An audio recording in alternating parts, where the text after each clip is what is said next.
BJP is in power for the last 11 years on its own, as in with full majority. And I would even say with a brutal majority, they have been in power and they have been exercising power. And RSS is also a beneficiary of this in the last 10 years. Previously, the BJP used to be the political arm of the RSS, and now the RSS is the social arm of the BJP. Normally, the BJP and the Sangh Parivar celebrate centenaries over 3 years, 14 to 15, 15 to 16. It continues. So why wasn't the centenary celebration started in 2024 and continue right up to 2026? What has happened in 2011, 2014 onwards? There has been an undiluted promotion of the Modi cult, which possibly culminated in the last slogan, Modi ki guarantee. It's a natural instinct of Modi. I have studied Modi quite well. He cannot do without being in the I, me, myself mold. He has to be there. He's too much into it. The Modi government has taken Hindutva far beyond. Say, for instance, the Citizenship Amendment Act. For the first time, against the basic principles of the Constitution, citizenship was defined on the basis of religious identity of people. India has never seen such high levels of unemployment and failure of the government, and I would even say that lack of interest of the government in trying to generate jobs. They might say it for the sake of posturing that they are an organization that is committed to social harmony, that India is a country of diversity. Everybody has different ways of, different faiths. We must respect each other. But at the end of it, they also say that we cannot forget the fact that we are all Hindu. Hello, and welcome to this special discussion on the RSS at 100. You might have seen newspapers are full of the government, Modi government, as well as RSS leadership talking about the contribution of RSS over the last 100 years. And this is indeed a special occasion for them because for the first time, RSS is enjoying a special privilege, which is its progeny, the BJP, is in power for the last 11 years on its own, as in with full majority. And I would even say with a brutal majority, they have been in power and they have been exercising power.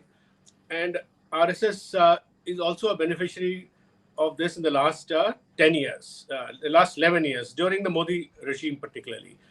And we will discuss that separately, but this is generally about the evolution of RSS over the last 100 years, from the time it was formed in 1925 as a project to revive Hindu nationalism or cultural nationalism, as they call it, or more broadly Hindutva, because RSS gave priority to that mission even above India's freedom from the British. They felt that reviving Hindutva cultural nationalism was more important than nominally becoming free from the British. This was generally, many scholars have said this. So to discuss the RSS today, under Modi, last 11 years and before, we have with us Nilanjan Mukhopadhay, a senior journalist. Nilanjan has been writing for The Wire, and he, more importantly, we call Nilanjan because he has studied the Sangh Parivar very closely for the last 40 years. And he's the author of several books. One book in particular that I would recommend is the RSS. It's called the RSS, The Icons of the Indian Right, in which Nilanjan has talked about the RSS Sarsanchalaks, the chiefs of RSS over the last 100 years, and their influence on the movement and on BJP, Janasangh and BJP. Janasangh was the earlier of that. Nilanjan has also tracked the Ram Temple movement, which was a very, very important sub-project of the RSS in arousing what they call the Hindutva cultural nationalism. Right. And he has written a book on the Ram Temple, the demolition, and it's called The Demolition, India at Crossroads. And he's also written a book on Modi, a kind of man in times, a kind of biography of Modi. So he's the right person to talk to us on RSS at 100. So welcome to the show, Nilanjan. I'm sorry I took some time introducing your books and all. So Nilanjan, I'll open with a broad framing question. How do you see the celebrations that are ongoing? The newspapers are full of it. The entire Vijayadashmi period before that, last few months, RSS at 100, Prime Minister Modi talking about it. They're all in congratulating each other, writing op-eds about each other. In between, birthdays also kind of overlapped in the last month of RSS chief Modi-Bhagwat, as well as Narendra Modi. So how do you see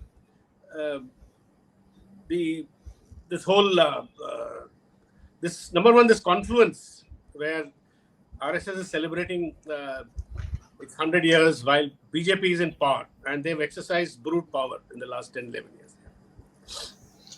Well, Venu, first of all, thank you very much for inviting me for this discussion. And not at all that you have taken any time. No, in fact, you have made my task much more daunting with the kind of introduction which you have given. I now have to live up to that introduction and actually, convey it to the people who are watching this program that it made sense to actually speak with me. Let me begin with what we in journalism say, a wisecrack. When Narendra Modi was chosen by the BJP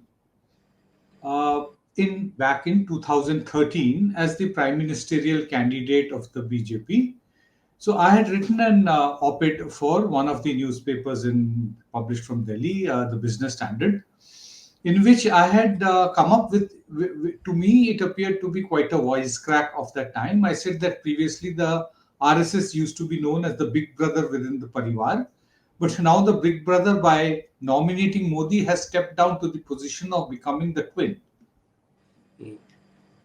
I felt, that was quite a statement which I was making. But I heard another very, a smarter one this morning. You mean, sorry, you said it had become a twin. The BJP was the elder brother. We used to say big brother in Nagpur. That used to be our standard phrase of journalists of our generation. So you were saying that the roles had got reversed, kind of, is it? I said, no, I did not say the roles had got reversed. I did not actually say that, understand that the BJP would get so domineering over the RSS. So I said the Bhagwat statement, it means that RSS and BJP under Modi are going to be at par with each other. Okay. So I said it will be a twin brother. Okay. I said it will be a twin brother, like, instead of an elder brother and a younger brother, twin brother. Yeah. So this morning I heard a very brilliant wisecrack by one of the, a younger journalist than me, who said that previously the BJP used to be the political arm of the RSS, and now the RSS is the social arm of the BJP. Yeah. I think, that really explains that previously it used to be the RSS which used to call these coordinating committee meetings. They still do. They did it at Palghat last year in September, in which everybody sent their delegates, including the BJP, they sent it. But there has been a lot of change in the RSS and its relationship with the BJP in the last 1 decade plus, of which the most turbulent has been the last year and a half, which is starting sometime around a few weeks after the inauguration of the Ram Mandir. Okay. February 2024, if I take you back, you would remember there are two things happening. One is that Modi is beginning to get the scene that the staircase to the third term is not going to be as easy as it was in 2014 and 19, that it is going to be a much more complicated path. Yeah, indeed, it was difficult. Yeah, it became difficult, and for the first time they did not get a majority. We will keep on rubbing that the BJP does not have a majority of its own and is dependent on allies who unfortunately are not exerting the due pressure that they should be with the kind of numbers that they have.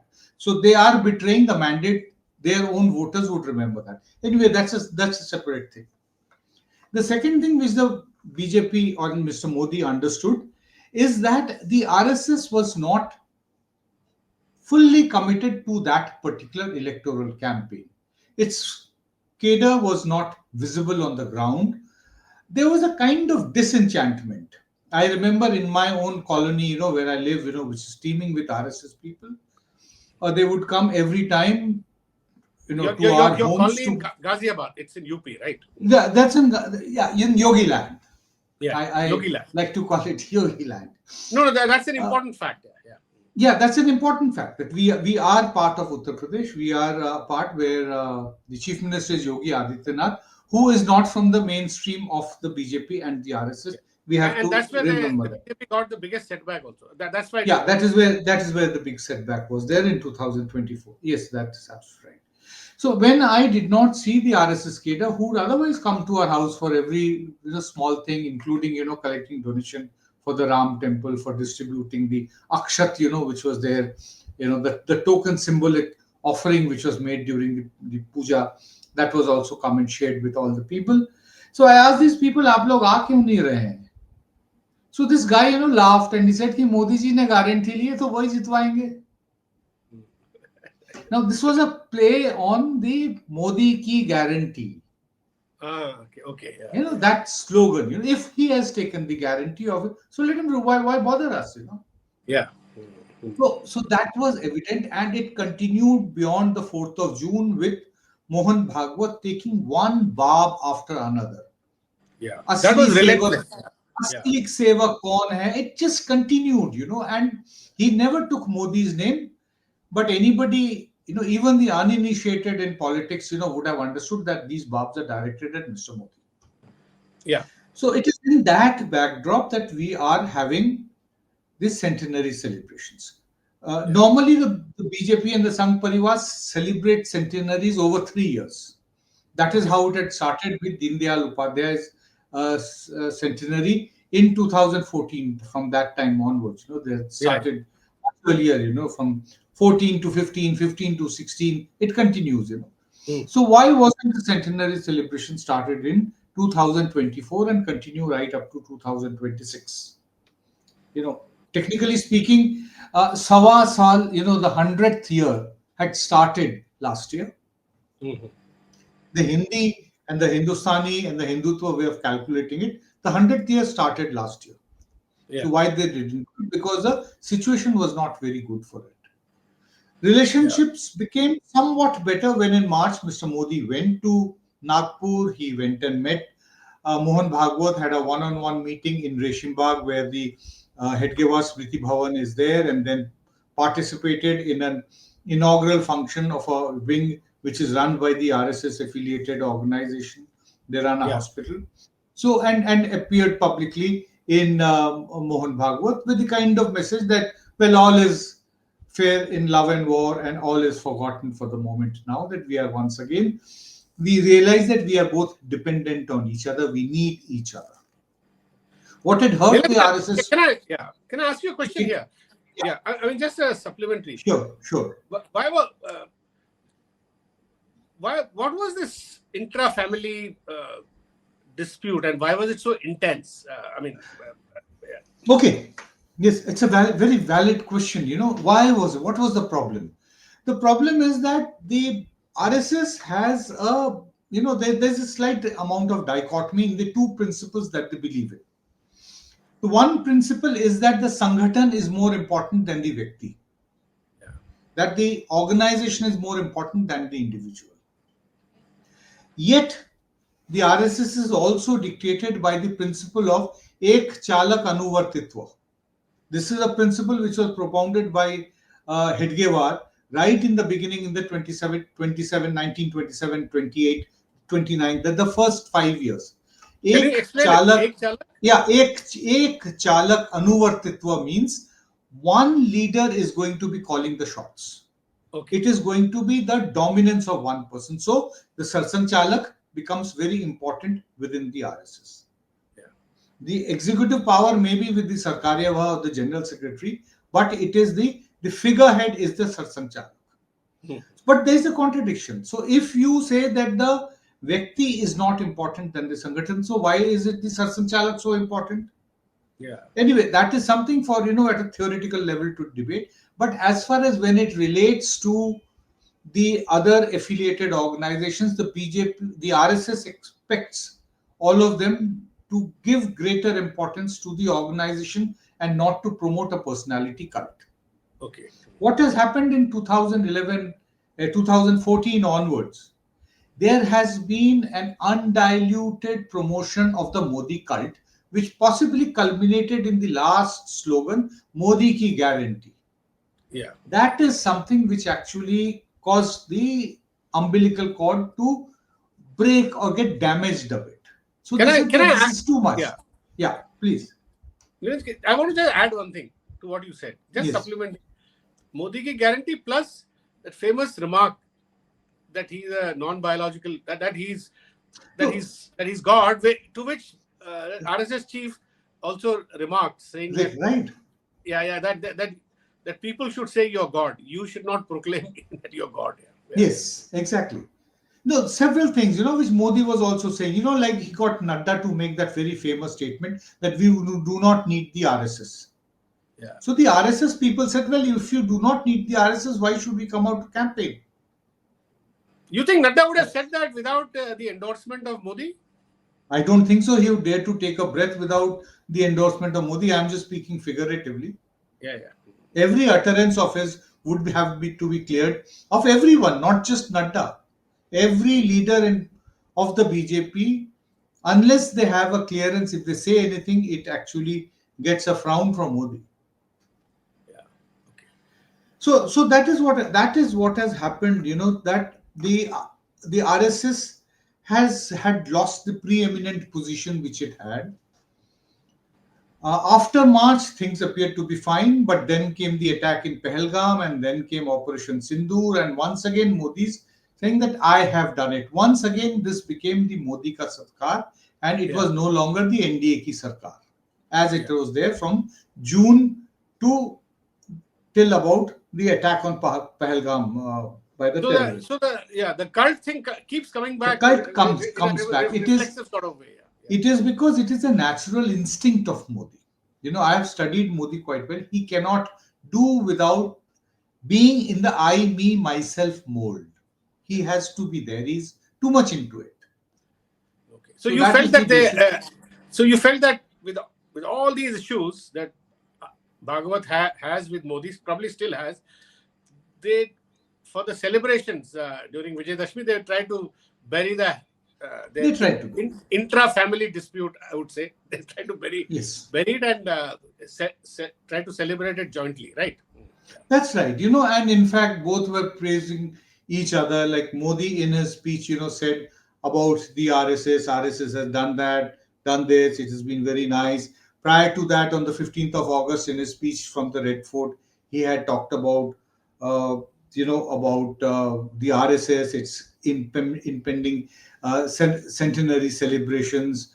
Talked very highly of the RSS, the same place from where Nehru had remembered back in 1947 that how 48, sorry, how Gandhi was so very brutally assassinated by somebody who had actually received the first political indoctrination in the RSS.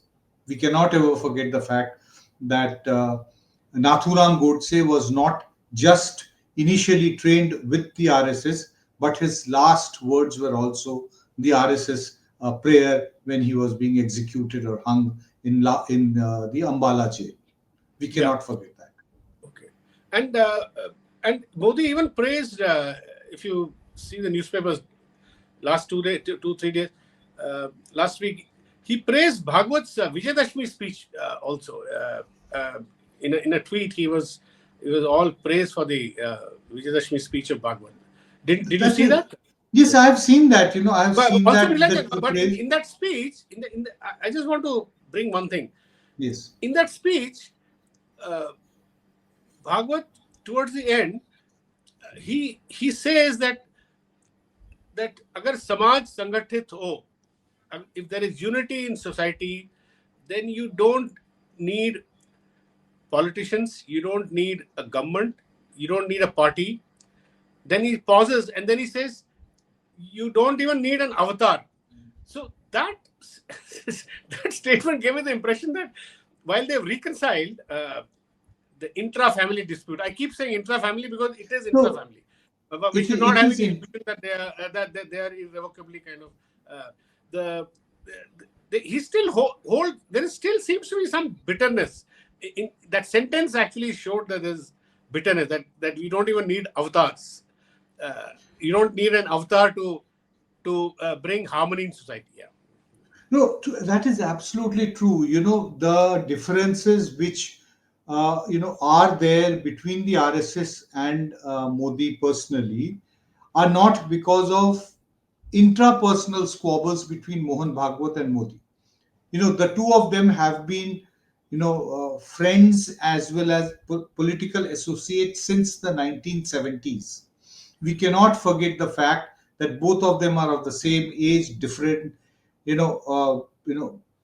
different just by 6 days. Mohan Bhagwat was 11th of September 1950. 17th of September is Narendra Modi. Mohan Bhagwat's father, Madhukar Rao Bhagwat, was among the people who had an early influence on Narendra Modi when he met him, after joining the RSS in the early 1970s. So we have to keep that association in mind, that they have known each other.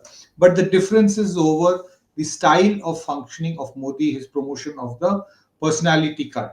Now, the RSS also, especially in the last 11 years, realizes that there has been a dramatic increase in the support for the Hindutva idea in the last 11 years, and especially from the 1980s onwards. You and I, we have covered from the beginning when the Ram Temple agitation started.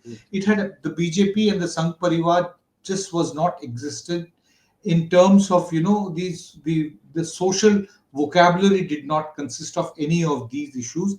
But whereas if you have a discussion with anybody who are non-political people, you will find that a lot of their vocabulary has permeated into, and the thinking also of people has got changed, especially when it comes to the attitude towards the religious minorities in this country is concerned.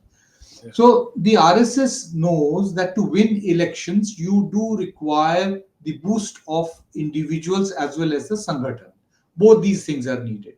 But the RSS also thinks that if after a certain point, the power of the idea, the power of the Hindutva as an idea becomes so much that it would not require an individual to give it the necessary electoral boost that it requires. Okay.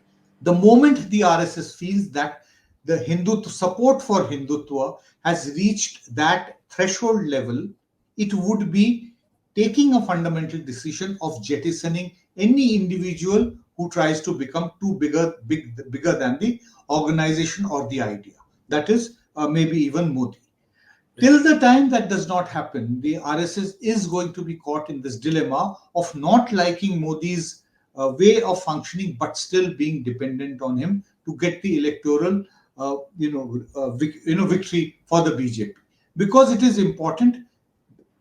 It is important because in the last 11 years, the government has delivered ideologically and programmatically in every field of life. The three main contentious issues that we used to talk about through the 1990s: Ram Temple, Article 370, and Uniform Civil Code. The first two are done. The third, Uniform Civil Code, has already started from a different route, from the states to the center. Already you have Uttarakhand, which has implemented the Uniform Civil Code. The idea is that they will slowly bring it up. I see that if they have the kind of political hegemony that they have, it will start have similar laws would be passed in other states also, and then maybe they will move towards some kind of a national uniform civil code. They're going about it slowly because it is also going to cause a lot of upheaval even within the Hindu society, especially in regard to succession laws. But Yeah. anyway, that's a separate thing which we're Anyway, talking about. so But Nilanjan, just a yeah, second, let me just complete. But beyond these three issues, the Modi government has taken Hindutva far beyond. yeah, Say, for instance, the Citizenship Amendment Act. yeah, For the first time, against the basic principles of the Constitution, citizenship was defined on the basis of religious identity of people. You decide that whether a so and so is going to be granted Indian citizenship or not because of a certain religious identity. That is not existent. It is not part of the basic structure of our constitution. What has been promised by Mr. Modi in his Independence Day speech, the demographic mission. This is another old, a weave of lies that Muslims are coming into India and they are, it's part of an Islamic conspiracy to reduce Hindus into a minority in quote unquote their own country.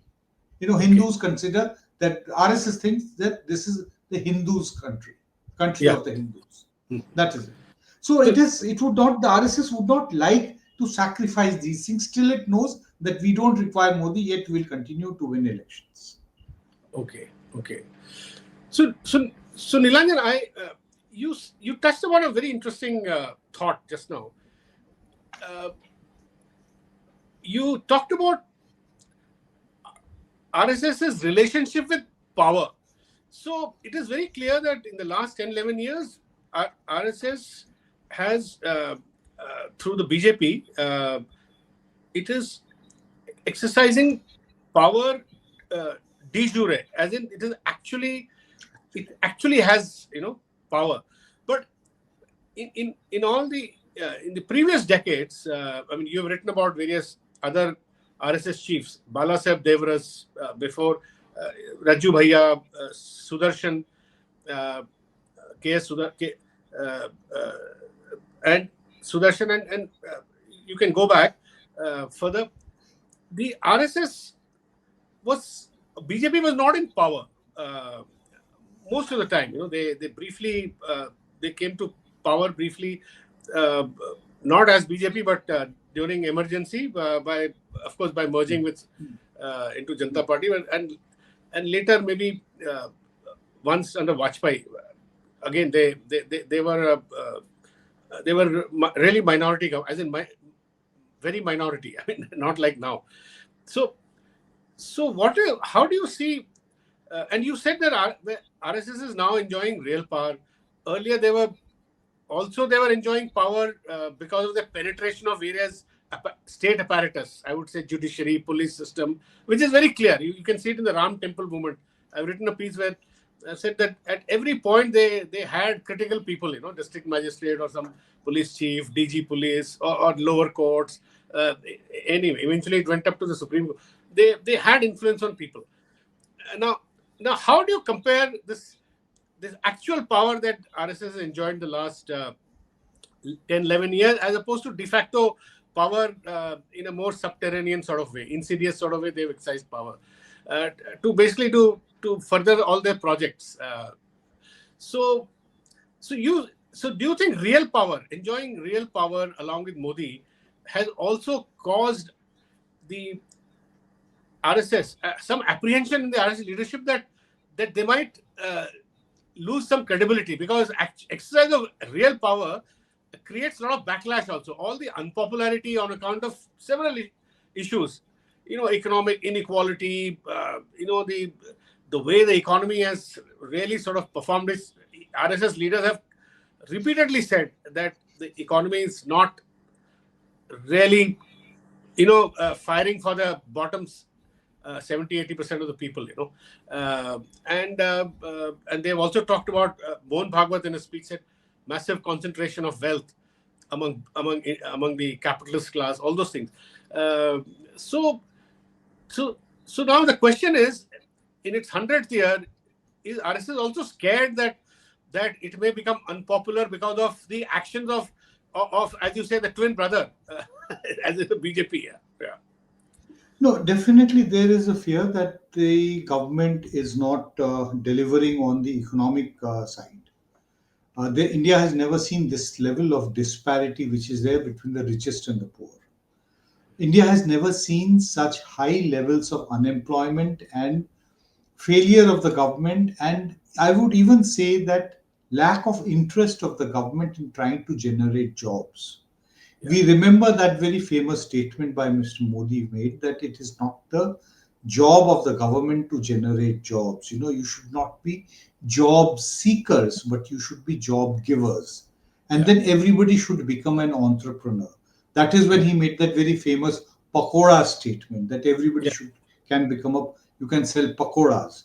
So we are actually, it's a government which sees the people as, being just entrepreneurs who with the capacity, and that you be self-sufficient, find your own way through the economic mess which is there. We will give you dole, we will give you charity. That is what is happening since 2020. Free food before every election. Modi starts giving money to the people. It's happened. We have to prepare the list of how much money has been given to the voter in Bihar now, how much was given to the voter in Maharashtra or in Haryana or in Jharkhand, where the project did not work. So this has become now the template. The one who criticized, it's a charity sarkar now. It's a charity sarkar. The one who criticized other parties of distributing revdi has become the biggest distributor of revdis. This is something which has to be understood. And if you take away those, people are going to die of starvation. But countries, so the RSS is definitely worried, because they're not sure that how long this can be sustained. After a certain point, there is going to be, you understand economics better than I do, there is going to be a fiscal deficit which is going to be unmanageable. I do not know where they will continue to get so much of money from, because they're unwilling to tax the rich more. They have not shown that this is going to do it. And the middle class does not have jobs anymore. And now with the advent of AI, middle class is going to be losing more and more jobs in the next few years to come. So also, the RSS definitely looks at things beyond the tenure of themselves. Like Mohan Bhagwat is not looking at the tenure of Mohan Bhagwat, the Sarsanchalak, and not looking at who may come after him. Whoever is there after him, it's not that he is not bothered about that. He is actually worried that, yes, what would be the state of the country in 2047? For Modi, this yarn of 2047, India must be more developed, all that which he's talking about, is more a strategy to strengthen his position in his tenure. He knows for sure that he is not going to be alive and in power in 2047. None of us are most likely to be, unless we all become immortal human beings. So Nilu, Nilanjan, it's interesting you're saying this. So how do you, I was wondering, how should we read, if indeed Mohan Bhagwat is trapped in a very unhappy, or let's say a very dicey relationship with Modi, which seems to be the case. How do you see certain things getting resolved? Like RSS, as you said, and we all are seeing statements by RSS top leadership that the direction of Indian economy, direction. I mean, in terms of jobs, in terms of even climate change, which Mr. Bhagwat mentioned in his Vijayadashmi speech. He also mentioned generally in terms of the direction of economic development, the strategy in the context of climate change, etc., and in the context of concentration of wealth among big businesses, that that the economy is taking, he said it's not sustainable, and there is a need for a reversal in this process, but he didn't specify how that reversal in this relentless path towards destruction, as he said. How will it happen? We do not know. Now, how does RSS deal with this relationship? Because they are in power, so they cannot. As in the case of, you've covered the RSS before also. Earlier, Nilanjan, they were mostly in the opposition, so they did not have direct responsibility, and answerability to the people. Today, they have answerability to the vast majority of the Hindus and others on two counts. One is, of course, progress, economic progress, development, etc., where India is increasingly lagging behind. You can take any number of indices, and on the other, as you said, Modi, to keep the RSS happy, he keeps the Hindutva projects alive, one after the other, like you talked about the citizenship.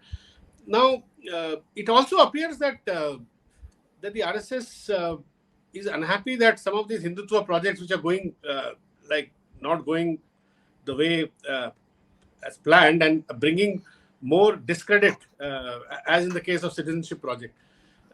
So is the RSS worried about that too? That some of these Hindutva projects, which Modi government implements in order to divert attention from the economy, they are also not exactly going the way that the RSS would want. What is your reading? My reading is that, as far as Hindutva, the core social issues of Hindutva are concerned, they really would not be unhappy with what is happening. Yeah.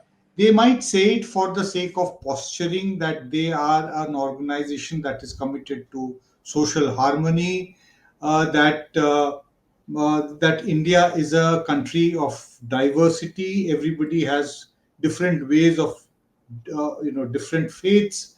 We must respect each other. But at the end of it, they also say that we cannot forget the fact that we are all Hindu, and that they have, when they talk about the past, when they talk about India's cultural roots, they all go back to the ancient period, and then they very, in a unanimous manner, wipe out the entire medieval era, which according to them was the period of Muslim hegemony. That is the time when the Muslims came and colonized us, and they do not distinguish it with the British colonial period. So they look at, right from the 10th or the 11th century till 1947 as a continuous block of time. That is how they look at it. Yeah. So there are several things. What I think that the real challenge for the RSS, they haven't yet articulated, I have not seen it, is that how do they prevent from being co-opted into the system which Modi is doing. It is not just a question of the programs of the RSS which Modi has consistently pushed and popularized Hindutva, but you can look at any direction into any state institution and you will find that there are people drawn from the RSS ecosystem who are positioned there. Be it universities, be it colleges, be it cultural bodies, be it temple committees, be it anything. Even in the Waqf board, they tried to push, their own people there. That is what the entire, controversy was all about when they said that Hindus could become members of the Waqf board. The idea is that they want to put people who are drawn from within the Sangh Parivar and put them in every organization. So everywhere now it's like the RSS has spread and creeped like a like a wall climber all over the country. They're wrapped it. So at some point or the other, I feel that the RSS will have to take a call that how do they prevent further being co-opted into the system, and to ensure that their thinking is maintained by the government, whether it is Modi or some other leader of the BJP. That is a big challenge for the RSS. That is why I keep telling people that, that the RSS centenary year has started. Let us not think that this is the way the entire year is going to roll out as full of bonhomie. In fact, we do not know that there can be many twists and turns, that and which makes it very imperative for all of us to keep looking at the entire developments within the Sangh Parivar with a magnifying glass to see what we can read beyond what is being stated by the leaders. So you are suggesting that the intra-family relationship... It's not over. It's not. There are still problems. Nilanjan, one last question I want to ask you. This has been sort of on my mind for a long time. I remember you telling me that Savarkar, in the early years of the RSS, in the 30s, Savarkar was the head of Hindu Mahasabha, and he was far more aggressive and far more dominant. And the RSS at that time did not really agree with Savarkar on many things, and probably did not even kept a distance from both Hindu Mahasabha and Savarkar. That was the case in the 1930s and maybe early 40s when Savarkar was very active. Now, cut to like last one decade. Now, Arun Shourie has also written this in his book, last chapter on Savarkar, yes, that Narendra Modi has very, very consciously has revived Savarkar and the implementation of his core ideology of hate and cruelty as instruments of mobilization of the majority. Now, hate and cruelty. Now, we have not seen cruelty and hate on a 24/7 basis being implemented the way it has been the last, say, 11 years. And there are umpteen examples, we can go into them. Now, what is your sense?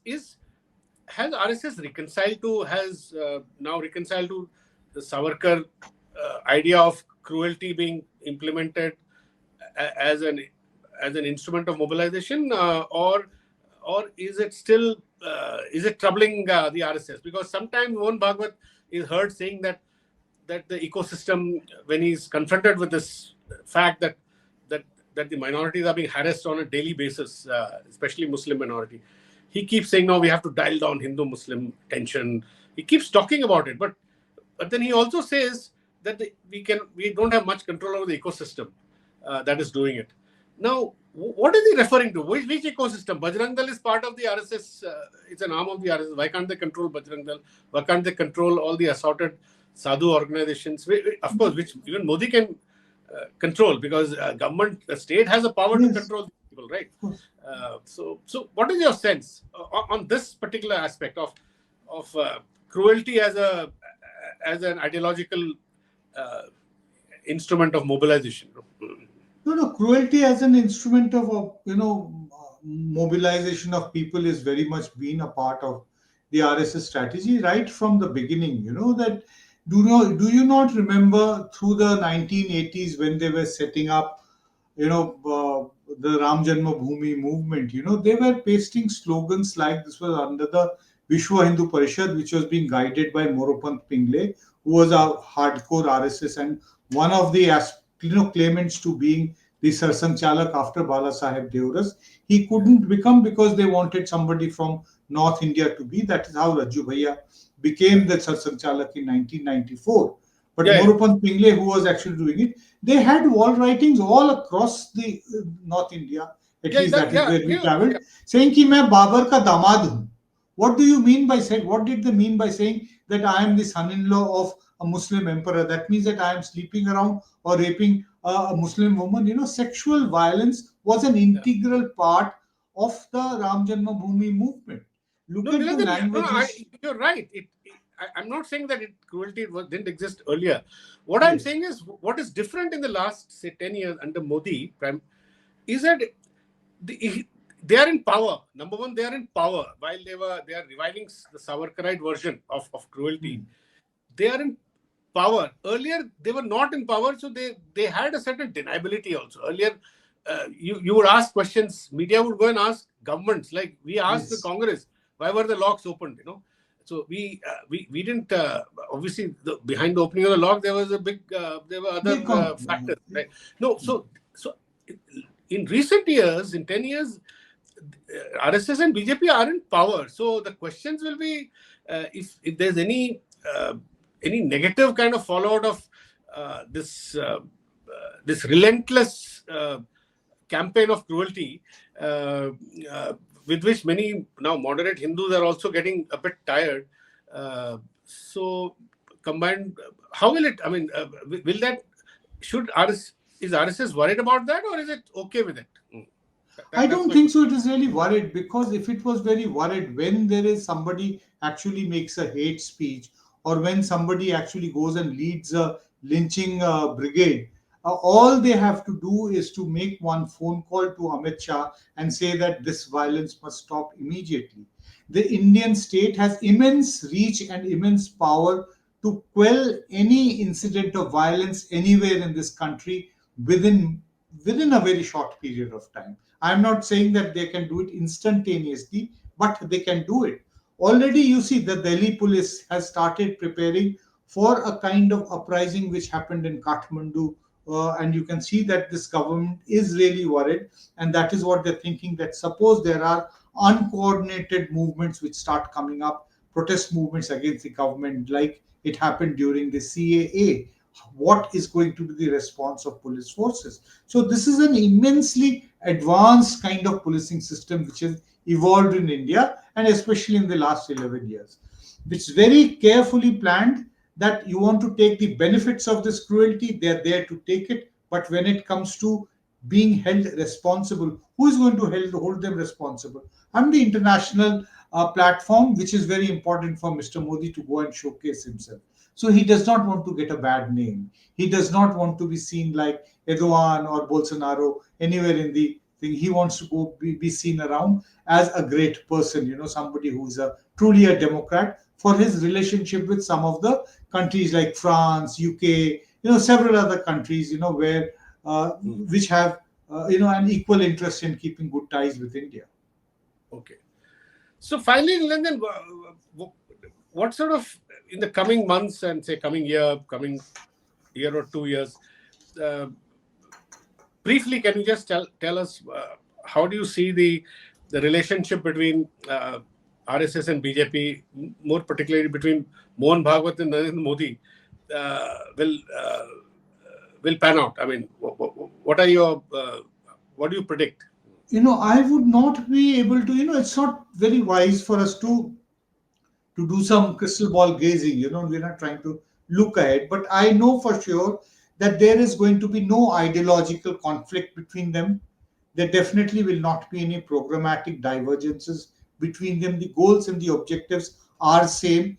If you see this very interesting point, I'll just take 2 minutes of your time. Modi has in 2022 onwards listed what he says the 5 pledges, which he says that every Indian must take. This includes one of its pledges, which it says is that there must be a sense of duty to the country and the government. Mohan Bhagwat has something which is called Panch Parivartan, which he also talks about in every speech. So Modi speaks of Panch Pran and or pledges, and Mohan Bhagwat speaks of Panch Parivartan. Parivartan meaning that change from what is now. So which are the parivartans? Social harmony. So which means there is no social harmony at the moment. Yeah. This is a self-confessed goal. This is a self-goal. This is a self-goal, according to me. That you are saying that between us in 11 years, we have not been able to maintain social harmony, but we have to strive for it. Kutumb Prabodhan. The family is getting disintegrated. That is one of the biggest worries of the RSS. The patriarchy cannot be unshackled.